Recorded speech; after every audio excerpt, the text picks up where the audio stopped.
اچھے اخلاق، اپنے گھروں کو خوبصورت بناؤ۔ کتنا شوق ہوتا ہے بچیوں جب شادی ہوتی ہے کہ میرے گھر کی ڈیکوریشن ہو، ایسا کچن ہو، ایسا ڈائننگ ہو، ایسا بیڈ روم ہو، ایسا ڈرائنگ روم ہو۔ تو اپنے گھروں کو اگر سجانا ہے تو بچوں اچھے اخلاق سے سجاؤ۔ دیکھو بیٹی کو رخصت کرنا آسان نہیں ہوتا ہے، ہم نے 2 بیٹیاں رخصت کی ہیں، آج تم کسی کی بیٹی کو گھر لے کے جا رہے ہو، قربانیاں یہ دیتی ہیں، تم تو اس کو گھر سے نکال کے لے جا رہے ہو۔ یہ اپنے ماں باپ کو چھوڑتی ہے، یہ بہن بھائیوں کو چھوڑتی ہے، یہ اپنی سہیلیوں کو چھوڑتی ہے، اپنی روٹین چھوڑتی ہے، اور سسرال کی روٹین میں اسے سیٹ ہونے میں وقت لگتا ہے، لیکن چوتھے دن ساساں دی یہ دل ہی نہیں لگتا پیا، یہ تو ماں نو ہی فون کیتی جاندی، ماں نو ہی فون کیتی جاندی۔ ابھی 2 دن پہلے کیس آیا میرے پاس کہ جی مجھے کہتے ہیں یہ تو ماں سے ہی باتیں کرتی رہتی ہے، جس نے جنا ہے اس کا کوئی حق نہیں۔ کہ بیٹا بالکل حق ہے۔ تو آپ انڈونیشیا کا کلچر ہے کہ بچے کی شادی ہو کر بچی کے گھر جاتے ہیں، کیونکہ وہاں لڑکیاں اتنی زیادہ ہیں کہ وہاں مقابلہ ہوتا رہتا ہے، تو وہاں بچے کی رخصتی ہوتی ہے، یہاں آپ بچیوں کی رخصتی ہوتی ہے۔ جس نے گھر چھوڑا، بہن بھائی چھوڑے، سہیلیاں چھوڑی، وہ کتنی بڑی قربانی کر کے پہنچی ہے، تم جاتے ہی اس کو تانے دینا شروع کر دو۔ تو بچوں اس پہ قابو رکھو اگر گھر آباد کرنا ہے، کیونکہ ہمارا وہ کیا اس کہتے ہیں کمبائن ہے، وہ فیملی جو ایک سسٹم ہے، تو اس میں مصیبت پہلے یہ بہت اچھا تھا کہ سب مل کے زندگی گزارتے تھے پیار سے، اب یہ عذاب بن گیا ہے کہ ساس کے تانے الگ۔ ابھی 2 دن پر ایک بچی میرے پاس آئی، لاہور سے بس پہ چڑھ کے وہاں پہنچ گئی، کہ جی دیکھیں یہ میری 6 ماہ کی بچی، اور میرا خامند کہتا ہے تو نے میری بہنوں کی بھی خدمت کرنی ہے، میری ماں کی بھی کرنی ہے، میرے باپ کی بھی کرنی ہے، میرے بھائیوں کی بھی کرنی ہے، اور مجھے بتائیں میری 19 سال عمر ہے اور یہ بچی میرے کندھے پر ہے، میں سارا دن نوکرانیوں کی طرح کام کرتی ہوں، پھر بھی رات کو اتنے تانے سنتی ہوں کہ رو رو کے سوتی ہوں۔ میرے بچوں اگر آپ زندگی میں کوئی خوبصورتی دیکھنا چاہتے ہیں، اللہ کی قسم گاڑیوں سے نہیں، ڈگریوں سے نہیں، عہدوں سے نہیں، تمہارے اخلاق سے۔ اپنے اخلاق ایسے بناؤ کہ تمہاری بیوی تم پہ قربان ہو، تمہارے ماں باپ تمہارے لیے جھولیاں اٹھا کے دو۔ ہمارا علاقہ ذمہ دار ہے ماشاءاللہ، تو ہمارے ایک ذمہ دار دوست آئے مجھ سے ملنے، سنو غور سے، باپ کہہ رہا ہے مولانا صاحب میرا بیٹا آگ میں جل رہا ہو تو ہم ماں باپ اس کے لیے دعا نہیں کریں گے کہ اللہ اس کو بچا۔ اس نے ہمیں اتنا جلایا ہے، اتنا جلایا ہے کہ ہم کہتے ہیں ٹھیک ہے سڑ جا۔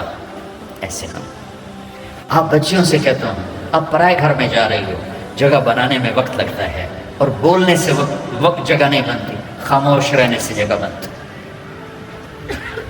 آپ کو پتہ ہے اس امت کی بنیاد ایک عورت نے رکھی، میرے نبی کی بنیاد حضرت ہاجرہ نے ڈالی، اور کیسے ڈالی؟ حضرت ہاجرہ شہزادی تھی جو ابراہیم علیہ السلام سے شادی ہوئی، ان کی 20-21 برس عمر، ابراہیم علیہ السلام کو 84 سال عمر، اور اللہ نے بیٹا سارا کی بجائے ہاجرہ کو دیا، اور پھر کہا اس کو یہاں سے لے جا۔ حیران پریشان کدھر لے جاؤں، کہاں لے جاؤں؟ تو اللہ نے کہا جہاں میں کہوں۔ تو ابراہیم کہنے لگے مجھے کیا پتا کہاں جانا ہے؟ کہ جبریل آ رہا ہے۔ جبریل انسانی شکل میں اونٹنی پہ سوار ہو کر آئے، پیچھے ابراہیم اور ہاجرہ، اور مکے کے کالے سیاہ پہاڑوں میں جب پہنچے جہاں اس اپنے بیوی کو چھوڑ دیں اور چلیں۔ ابراہیم علیہ السلام آگ میں گر رہے تھے تو کچھ نہیں بولے، کہا حسبنا اللہ و نعم الوکیل۔ اور جب جبریل نے کہا یہاں چھوڑ دیں، یہاں کیسے چھوڑ دیں، یہ زندہ کیسے رہیں گے؟ کہا آپ کے اللہ کا امر ہے کہ اپنی بیوی کو یہیں چھوڑ دیں۔ اللہ ہر سال لے جاتا ہے۔ میں جب مکے کے پہاڑوں کو دیکھتا ہوں مجھے حضرت ہاجرہ یاد آتی ہیں کہ ایسے کالے پہاڑوں میں نہ انسان، نہ مرد، نہ عورت، تنہا چھوڑ کے جب چلنے لگے تو امتحان دیکھو۔ اللہ نے کہا بولنا کچھ نہیں، بس خاموشی سے واپس۔ وہ کہنے لگے آپ مجھے یہاں چھوڑ کے کہاں جا رہے ہیں؟ 20-21 برس کی شہزادی ہو مصر کی، اب مجھے چھوڑو۔ 3 میل چلتے رہے، کدئی بیت اللہ کی جگہ سے کدئی 3 میل ہے، 3 میل چلتے رہے اور وہ پوچھیں اور بولے نہیں، اور یہ پریشان ہو کر گھبرائیں اب مجھے میرے ساتھ کیا کر رہے ہیں، میں نے کیا قصور کیا ہے؟ 3 میل چلنے کے بعد انہیں خیال آیا یہ اللہ کا نبی ہے، کہیں کوئی اوپر سے نہ حکم آئے، تو کہنے لگی اللہ امر، کیا اللہ نے کہا ہے کہ مجھے یہاں چھوڑ دیں؟ تو سر ہلایا، تو ایک دم ایک نئی ہاجرہ نے جنم لیا، اذن لن یضیعنا اللہ، میرے آقا جاؤ، میرا اللہ مجھے ضائع نہیں کرے گا۔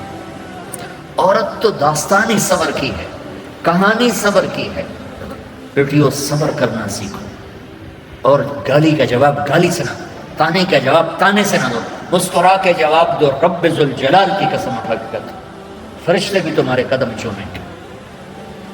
یہ اخلاق کتنی، مارکیٹ میں تم تو پڑھتے رہتے ہو اکانومی، تو یہ ڈیمانڈ سپلائی میں جب اوپر نیچے ہوتے ہیں، جب ڈیمانڈ بڑھ جائے سپلائی کم ہو جائے تو قیمت بڑھتی کہ نہیں بڑھتی؟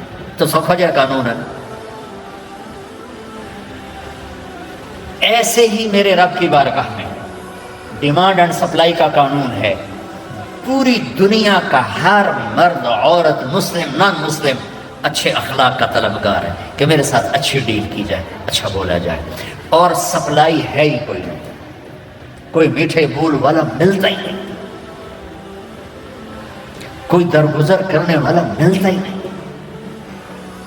ایک بچے نے اپنی ساس سے معافی مانگی، کوئی بیوی کے ساتھ جھگڑا ہوا تو ساس سے معافی مانگی، تو اس بچے کی ماں اپنے بیٹے پر کیا کہہ رہی، اتنا بے غیرت ہو گئے ہیں، سس کو لو معافی مانگی تو اتنا بے غیرت ہو گئے ہیں، جب مائیں یہ سبق دیں تو پھر کیا ہوگا؟ تو بچے بچی ہو، میں بہت تھکا ہوا آیا تھا، میں راستے میں ان سے کہہ رہا تھا دعا کرنا کچھ اللہ کہلوا دے، تھکاوٹ میری ہڈیوں میں اتر گئی، تو تمہاری برکت سے کچھ میں نے گھنٹہ سوا گھنٹہ بات کر لی ہے۔ میری ساری بات کا خلاصہ ہے اچھے انسان بنو، اچھے مرد بنو، اچھی عورت بنو، اور اس کے لیے کردار بناؤ، کردار بناؤ۔ مغرب کی اندھی چال نہ چلو، میں کہ ویسے مثال آ گئی، مغرب میں تو سورج بھی ڈوب جاتا ہے، تم کیسے طلوع ہوتے؟ سورج کہاں ڈوبتا ہے؟ مغرب میں جا کے ڈوبتا ہے۔ وہ ڈوبنے کی جگہ ہے، ابھرنے کی جگہ مشرق ہے، جس کی تہذیب، آپ چلے جاؤ ہمارے ادھر تھر پارکر، وہاں سب ہندو رہتے ہیں، آپ دیکھو گے ہندو عورت کا نقاب یہاں تک ہو، چونکہ وہ پانی بھرنے جاتی ہیں، باہر جاتی ہیں اور اپنی مزدوری بھی کرتی ہیں، تو ان کا نقاب یہاں تک، یہ حالانکہ وہ تو ہندو ہے، یہ ہماری مشرق کی تہذیب ہے۔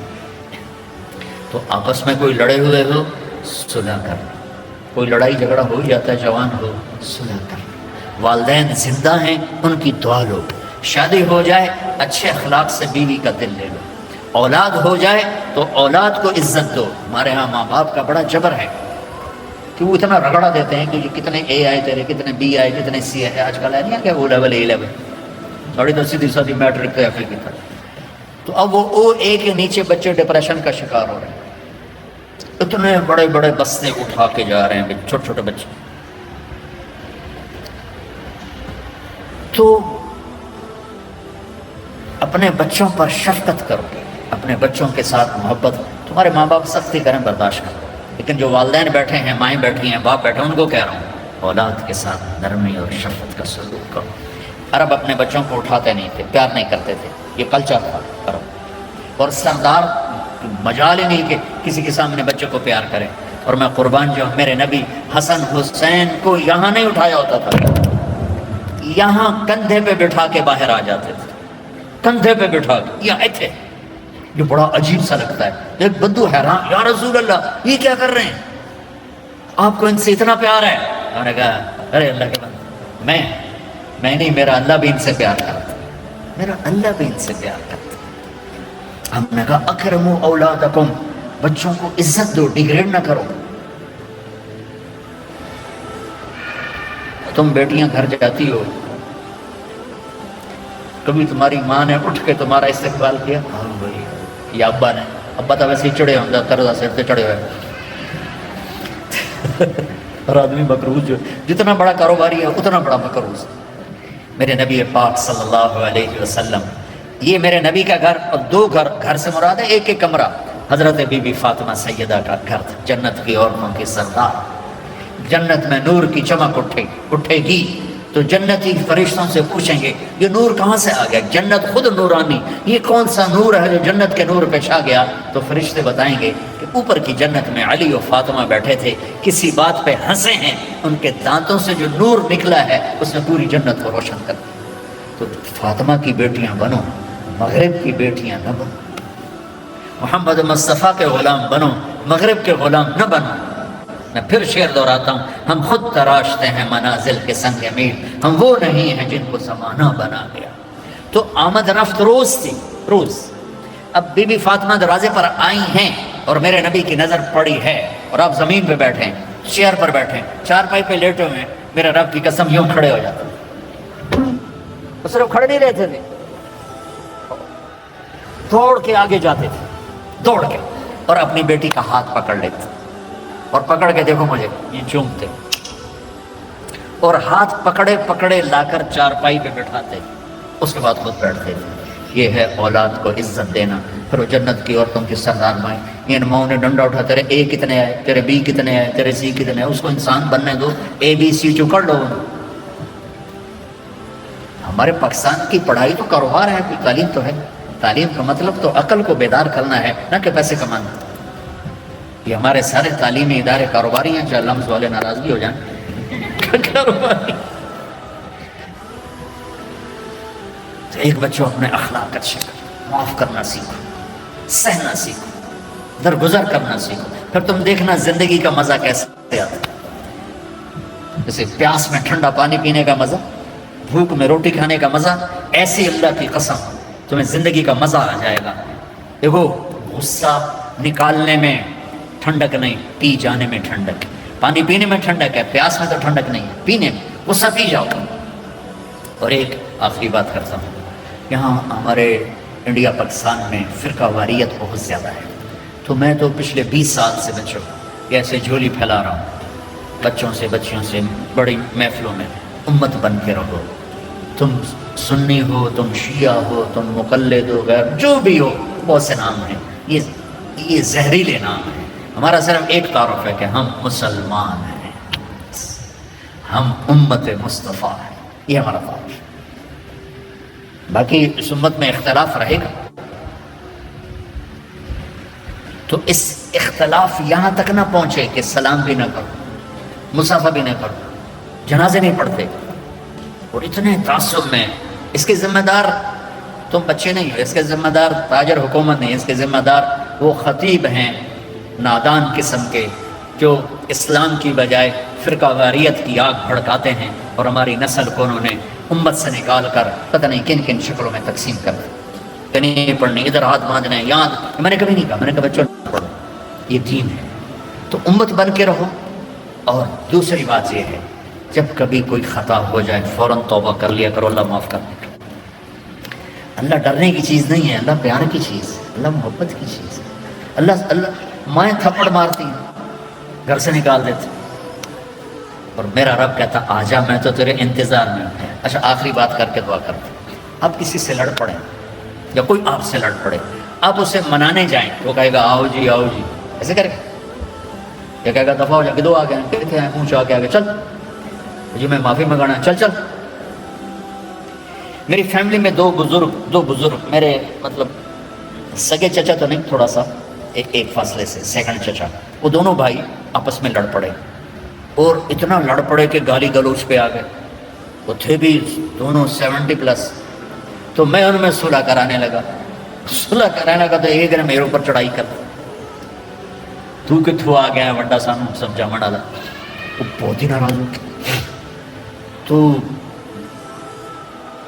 میں ان کو منانے گیا، میں نے اپنا ملازم بھیجا، دیکھو میاں صاحب ہیں۔ تو میاں صاحب نے جب دیکھا نا کہ میرا نوکر ہے، تو اٹھ کے ڈیری میں چلے گئے کہ لگتا ہے طارق جمیل آمنا ہے۔ ڈیری میں چلے گئے، بھی ادھر تو سب لوگ ہوتے ہیں، کتنے تو نہیں آئے گا۔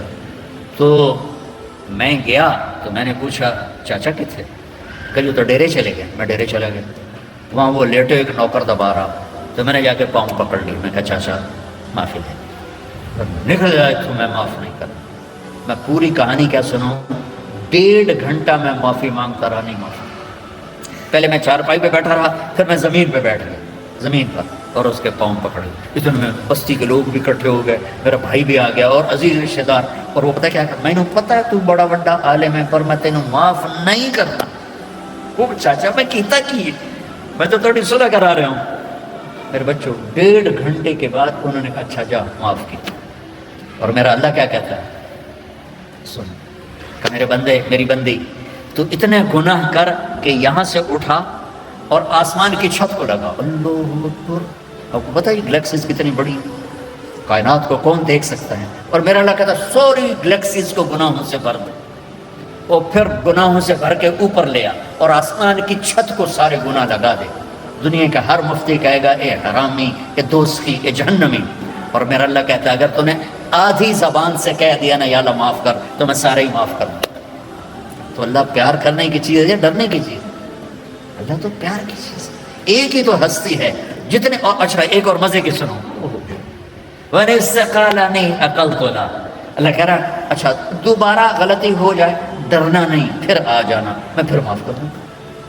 پھر غلطی ہو جائے پھر توبہ کرنا, پھر آ جانا میں پھر معاف کر دوں گا. میرے رب کی قسم جو سن رہا ہے, پہلی توبہ جس خوشی سے قبول کرتا ہے نا اسی خوشی سے 1000ویں توبہ بھی قبول کرتا ہے.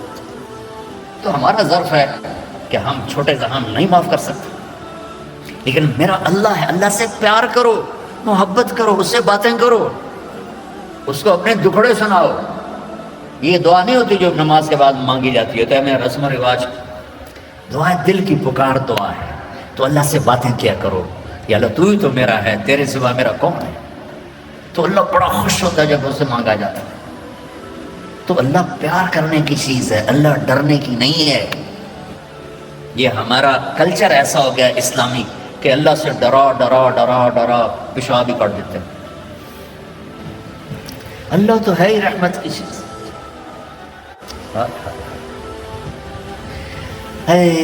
قیامت کے دن اللہ 2 آدمیوں سے کہے گا چلو جہنم میں, تو ایک دوڑ لگا دے گا, ایک چلتے چلتے پیچھے مڑ کے دیکھے گا. اللہ تعالیٰ دونوں کو واپس بلا لے گا, کہے گا دوڑنے والے سے کدھر بھاگ رہا تھا, دیکھتا نہیں آگے آگ ہے.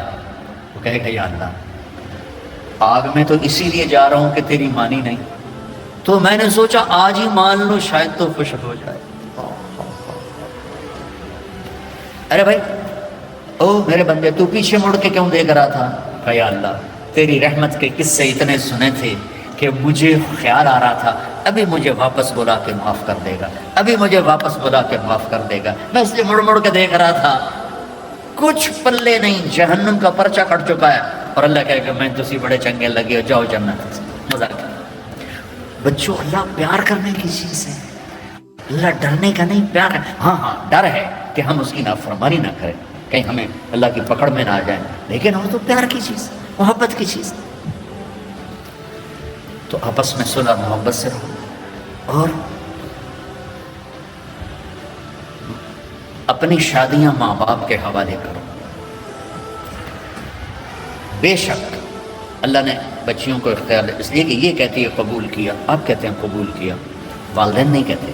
لیکن ہمارا کلچر ایسا ہے کہ ماں باپ اپنے بچے بچی کی چھوٹی چھوٹی خواہشیں پوری کرتے ہیں, جب سب سے بڑی خواہش آتی ہے تو ذبح کرتے ہیں, ایسے ہی کرنی ہے بس, نہیں کرنی تو دفع ہو جائے. یہ دیہاتوں میں تو 110% یہی چل رہا ہے. شہروں میں پڑھے لکھے طبقے میں شاید کچھ آ گیا ہو, لیکن شہروں میں بھی جو اکثریت ہے ماں باپ وہ شادی پہ اڑ جاتے ہیں, نہیں ایسے اتنے نہیں کرنا, یہ تو پلے کچھ نہیں, یہ تو غریب لوگ ہیں, یہ تو ارائی نہیں, ایسی تو ارائی ہیں, ایک تو جٹ بٹ نٹ پتہ نہیں کی مصیبت بڑھ گئی. ہائے ہائے ہائے, آخری واقعہ سنا کے تو کر رہے. دیکھو آپ سے کہتا ہوں, ماں باپ اگر جبر کریں تو سہ جانا, برداشت کریں. کورٹ میرج نہ کرنا, اس میں برکت نہیں ہوتی, فتنہ ہی فتنہ, دکھ ہی دکھ. ماں باپ سے کہتا ہوں اللہ کے واسطے شادی بچی کی ہے, قبول اس نے کرنا ہے, زبردستی نہ کرو. دیکھو اگر ایک لفظ لڑکی کہے میں نے قبول نہیں کیا تو نکاح ختم. قبول کیا اس لفظ کے ساتھ ورڈنگ ہے, یا کماری بچی سائن کر دے تو ٹھیک ہے, لیکن لڑکے کے سائن نہیں چلیں گے. وہ کہے گا قبول کیا تو تب شادی ہوگی. ہمارے گاؤں کا بچہ بسوں میں جا لگا کنڈکٹر کے طور پر، کلینر، اور وہ صفائی کرنے والا، بسوں پہ زندگی گزر گئی، جوان ہوا، اس کی شادی ہونے لگی۔ اب اس نے استاد جی آن دے ہو، استاد جی جان دے ہو، استاد جی کٹ لو، یہ آپ کبھی بسوں میں چڑھے ہو تو آپ کو اندازہ ہو، آن دے ہو آن دے ہو آن دے ہو، وہ پیچھے جب بیک کر رہے تھے جان دے ہو جان دے ہو جان دے ہو، جب آگے تو اب اس کا نکاح ہو رہا ہے۔ یہ میں لطیفہ نہیں، سچا واقعہ سنا۔ مولوی صاحب نے کہا ہاں بھائی زینب بنت اسلم نو تیرے نکاح دیتا 5000 مہرج تو قبول کیتا؟ تھوڑی دیر چپ رہے، کہنا جی آن دے ہو۔ اس کا بھائی پاس بیٹھا تھا، اس نے کو نہیں ماری، جی جان دے ہو۔ تو قبول تو ان بچے بچیوں نے کرنا ہے۔ ماں باپ جب اوپر مسلط ہوتے ہیں تو ماں باپ سے کہہ رہا ہوں کہ اللہ کے واسطے ظلم نہ کرو۔ میرے نبی پاک، پہلے میں حدیث سنا دی کہ جبریل نے کہا میرا اللہ کہہ رہا ہے یہاں شادی کرو، تو مولا علی رشتہ لے کر آئے فاطمہ کی، اور آ کے خاموش ہو کے بیٹھ گئے، شرم کی وجہ سے بولا نہیں گیا۔ تو آپ نے کہا، اور جبریل علی سے پہلے آ گئے کہ فاطمہ علی کے لیے اور علی فاطمہ کے لیے، ٹھیک ہے۔ اس کے بعد کوئی چوائس ہے؟ تو آپ نے پوچھا علی کیسے آئے؟ وہ چپ ہو گئے۔ تو آپ نے کہا فاطمہ کے لیے آئے ہو؟ تو جی۔ تو آپ کہتے ہاں ٹھیک ہے ٹھیک ہے جلدی کرو، لے آؤ۔ جبریل آ گیا، اللہ کا حکم آ گیا۔ تو آپ نے کہا انشاءاللہ، اور یہ کہہ کر اٹھ گئے۔ ہاں نہیں کی، حالانکہ ہاں ہی کرنی۔ کیا خیال، یہ ہماری جو آج کی بچی ہیں، یہ بیچاری قربانی کا بکرا بانی کے ذبح ہو کے چلی جاتی ہیں نہ چاہنے کے باوجود، تو فاطمہ جیسی بیٹی اور محمد مصطفیٰ جیسا باپ ہو تو آپ کیا سمجھتی ہیں کہ فاطمہ نے کہنا تھا نہیں؟ آپ گھر گئے، بیٹی فاطمہ علی کا رشتہ آیا ہے، ہاں کر دو۔ یہ ماں باپ کے لیے سبق ہے، بیٹی فاطمہ علی کا رشتہ آیا ہے، ہاں کر دو۔ جب انہوں نے سر ہلایا پھر واپس گئے اور علی سے کہا چلو جمع کرو لوگوں کو۔ پھر مولا علی نے لوگوں کو جمع کیا، صحابہ کو آپ ممبر پہ کھڑے ہوئے یہاں آگے بٹھایا، کہا لوگوں میرے پاس جبریل اللہ کا پیغام لائے ہیں کہ میں اپنی بیٹی فاطمہ کا نکاح علی کے ساتھ کر دوں۔ تو یہ ایک زندگی ہے بیٹو بیٹیوں، پڑھو سیکھو، زندگی سیکھنے کی چیز ہے۔ باقی ہر مخلوق اپنی لائف اندر سے لے کے آتے ہیں۔ زندگی کیسے گزارنی ہے، شیر کو پتہ ہے میرا لائف سٹائل کیا ہے، چونٹی کو پتہ ہے میرا لائف سٹائل کیا ہے، کوے کو پتہ ہے میرا لائف سٹائل کیا ہے۔ گدھ کو عقاب ایک ہی طرح کے گوشت کھانے والے پرندے ہیں، لیکن عقاب تازہ گوشت پہ گرے گا اور گدھ مردار بدبودار پہ گرے گا۔ ہم کینیا میں تھے تو وہ مسائے مارا جنگل ہے 5000 کلومیٹر کا، وہاں بڑے بڑے 5 اسٹار ہوٹل ہیں، تو وہاں ہم گئے جنگل کی زندگی دیکھنے کے لیے۔ تو ایک ٹرپ شام کو کیا، ایک صبح جب ہم جیپ پہ واپس آ رہے تھے، میں نے اپنی آنکھوں سے دیکھا کہ عقاب تازہ گوشت کو نوچ رہا تھا اور گدھ گندے بدبودار گوشت کو نوچ رہا تھا۔ ان کو اپنے لائف سٹائل کا پتہ ہے، لیکن انسان کے اندر دو تار ہیں، غلط بھی صحیح بھی۔ اس زبان سے گالی بھی دے دو، دعا بھی دے دو، دونوں ہو سکتے ہیں۔ جھوٹ بھی بول دو، سچ بھی بول دو، دونوں ہو سکتے ہیں۔ چوری بھی کر لو، حلال بھی کھا لو، دونوں ہو سکتے ہیں۔ تو اس لیے ہمیں صحیح لائف سٹائل سیکھنا ہے اور غلط سے ہٹنا ہے، وہ ہے محمد مصطفیٰ صلی اللہ علیہ وسلم کی زندگی۔ تو اب بچوں سے تو کہتا ہوں کہ آپ کو چھٹیاں ہوں، تبلیغ میں ضرور تھوڑا وقت لگائیں، اس سے بچوں آپ کو بہت فائدہ ہوگا۔ اور اپنے نبی کی سیرت پڑھو، قرآن پڑھو، اور آپس میں رہو صلح صفائی کے ساتھ، لڑائی جھگڑے کے ساتھ نہیں، ٹھیک ہے؟ نیت کرتے ہو اور میرے لیے دعا کرنا، بہت تھکا ہوا ہوں، ہڈیاں دکھ رہی ہیں۔ اللهم صل على اللهم لك الحمد كما انت اهله وصل على محمد كما انت اهله وفعل بنا ما انت اهله انك اهل التقوى واهل المغفرة۔ یا اللہ، یہ ہماری نسل ہے، یہ ہماری اولاد ہے، یہ ہمارا سرمایہ ہے، یہ سونے چاندی سے زیادہ، تیل گیس پیٹرول ٹیکنالوجی سے زیادہ قیمتی ہیں۔ یا اللہ، انہیں اپنا بندہ بنا لے اور اپنے حبیب کا غلام بنا دے، اور ان ہماری بیٹیوں کو اپنے نبی کی بیگمات کی بیٹیاں بنا دے، اور ان کے دامن پاکیزہ کر دے، زندگی خوبصورت کر دے، اچھے اخلاق کے ساتھ، اچھے ایمان کے ساتھ، اچھے کردار کے ساتھ۔ انہیں ماں باپ کی آنکھوں کی ٹھنڈک ملا، ان کے گھر بن جائیں تو ان کو خامند کے لیے، خامند کو ان کے لیے یا اللہ ٹھنڈک کا اور یا اللہ سکون کا ذریعہ بنا۔ اور یا اللہ جس مشن میں یہ تعلیم حاصل کر رہے ہیں اس میں انہیں کامیابی نصیب فرما، ان کو بلندیاں نصیب فرما، ان کی دنیا کو بھی خوبصورت بنا، ان کی آخرت کو بھی خوبصورت بنا، ان لمز والوں کو جزائے خیر عطا فرما جنہوں نے یہاں تیری بات کہلانے کا موقع مہیا کیا۔ یا اللہ جتنے ہمارے تعلیمی ادارے ہیں انہیں اخلاق ساز ادارے بنا دے۔ یا اللہ ہمارے دینی مدارس کو، ہمارے اسکول کالج یونیورسٹیز کو یا اللہ اخلاق ساز ادارے بنا دے، ان سے نکلنے والے بچے بچیاں اعلیٰ کردار کے ہوں، اعلیٰ